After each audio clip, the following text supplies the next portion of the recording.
Joe Musgrove. That's all right. Because he's in Pittsburgh and joins us on the Friday Stove. Joe, good morning. Yes, sir. What's going on, guys? Hey, what are you, in some tasting room? Where are you right now? Yeah, so this is actually the Roberto Clemente Museum out in Pittsburgh. And if you haven't been here, if you're in Pittsburgh area, you have to stop by. It's a must-see if you're a baseball fan. If you're really a fan of wine or baseball, this place is incredible. We got the captain in the back. Yeah, I see that Derek Jeter's.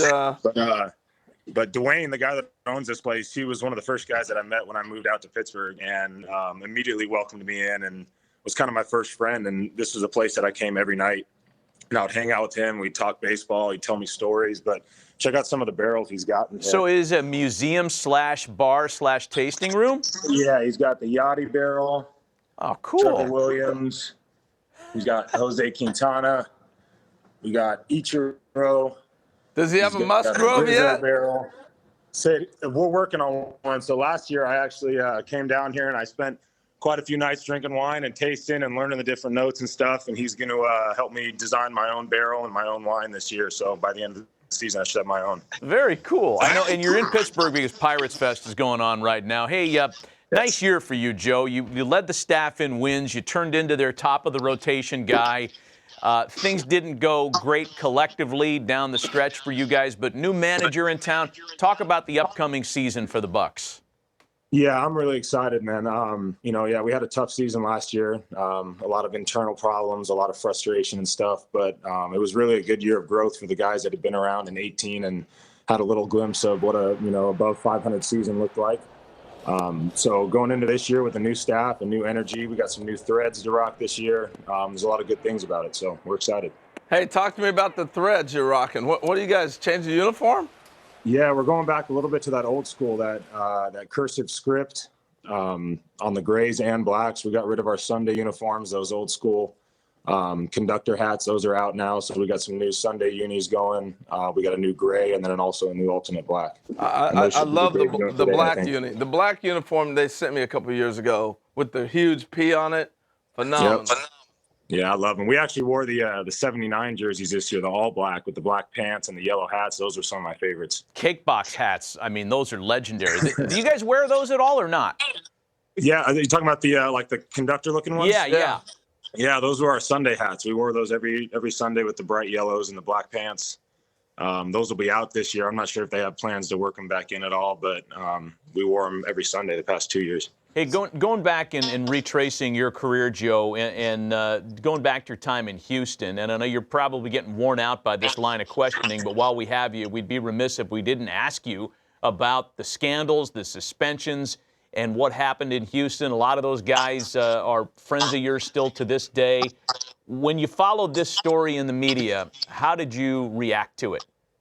It's hard, man. I mean, I don't know what's considered fair, what's not considered fair when it comes to suspensions and punishment and stuff. But, I'm honestly glad to be out of there and not having to be going through that. And, talking to guys like Bregman and some of the guys that I still stay in touch with, the stress and the pressure that they're under right now is tough. So I'm glad I'm not part of that. But, I was in my first year, man, along with Bregman and a lot of those guys. And, your first year in the big leagues, you're around guys like Beltran and McCann and, some big names, and I'm not going to be the pitcher to walk up and tell them to knock it off, So I kept my mouth shut, and, I can say personally that I've never benefited from any kind of video usage or any kind of cheating scandal. So it's kind of all I got on it. Yeah.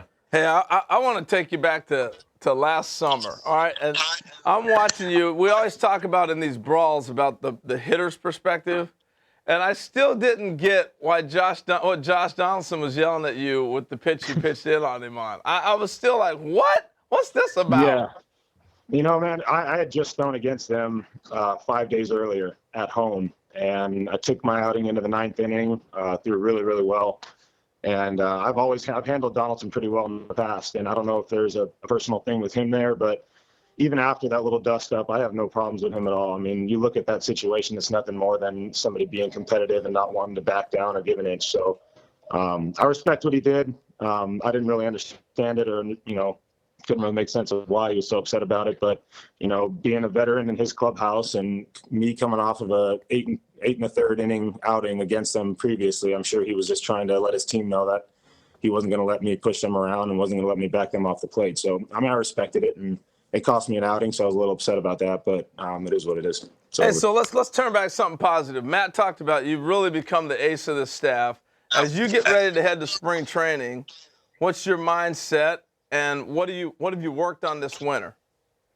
yeah, I had an injury last offseason. I had sports hernia surgery and an adductor release, so I was battling through a lot of discomfort and pain. And even throughout the course of the season, I felt like I was constantly changing my delivery and how I was moving throughout the season, even from start to start. So this offseason, my last 4 outings of last year, I really felt like I found a delivery, and I made a change with my arm action, and a lot of my numbers increased. And trying to carry what I did in those last 4 starts into the offseason and really lock that delivery in has been my main focus. And like you talked about, I mean, Jameson Tyone, when I came over here, he was the leader of this team, the leader of our staff, and he's still a guy that I stay in touch with regularly every day. And even though he's not going to be part of the team this year, we talk a lot about leadership qualities and what kind of direction we want to take this team. So going into spring, I've done my focus and my work. So when I show up this spring, it's going to be trying to get everyone on the same page and making sure that we have the same message going into the year. Here's a long kind of preamble to my question on this, Joe. I've got a buddy went to college with whose parents owned a 7-Eleven. And the kid, if he ever saw a Slurpee, like it had such a reaction, like he never wanted to see a Slurpee. It made him puke. He'd see a Slurpee. For you, growing up in a coffee culture, are you a big coffee drinker, or does the family business make you want just like tea and milk all the time? Oh no, I couldn't be a bigger fan of coffee. I started drinking it probably when I was 8 or 9, and I was loading it up with sugar and creamer back then, and it was pretty much a cup of milk. But as I've gotten older, I've appreciated the taste of real coffee, and I've gotten to experience coffee from all over the world now. And I actually got a few teammates here that are big coffee buffs. So our biggest thing when we go on the road trips is finding the good coffee shops and the little diners and stuff to check out. So talk to me about the division then. Let's talk about the NL Central. Where's the best coffee in the division? The best coffee is in St. Louis. It's called Caldy's Coffee. It's a little shop. It's all glass windows all around. You feel like you're in a big glass box, but it's walking distance from the hotel. It's everyone's favorite spot. When we go there, we spend from 9 a.m. until about noon just hanging out there, ordering breakfast, coffee, and hang out all day. There you go, Costas. There we go. I was waiting for that answer. It was the right answer. St. Louis is known for something more than its toasted ravioli delicacies these days. Where are you on the butter in the coffee? Because that was hot for a little while. Yeah, I don't do that, man. I'm just traditional black coffee. Sometimes I'll mix in a cortado. I learned that from my friend Cervelli.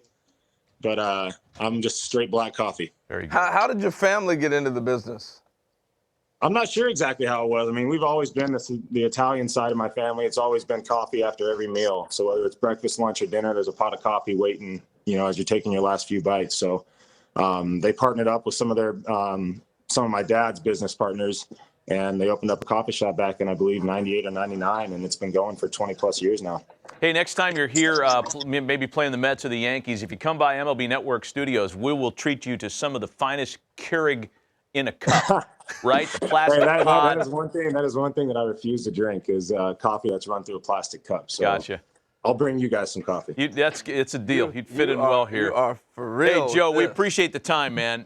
Enjoy the rest of your trip on Pirates Fest. We got a text, by the way, from Jimmy T., who is always one for accuracy. New road uniforms, gray and black, first time since the early 90s, Leland and Bonds days. So yeah, there's that. Looking, man. Good stuff. Tell you what, you're playing one of the most beautiful stadiums in the big leagues too, man. I love that ballpark. It's awesome. Gorgeous. I'll tell you what, it's hard to find a nice day with weather out here, but when you get a bright sunny day, man, there's no better ballpark to play in. No doubt. Joe, enjoy the rest of the trip and the rest of your off season. We'll see you in camp. All right, guys, take care.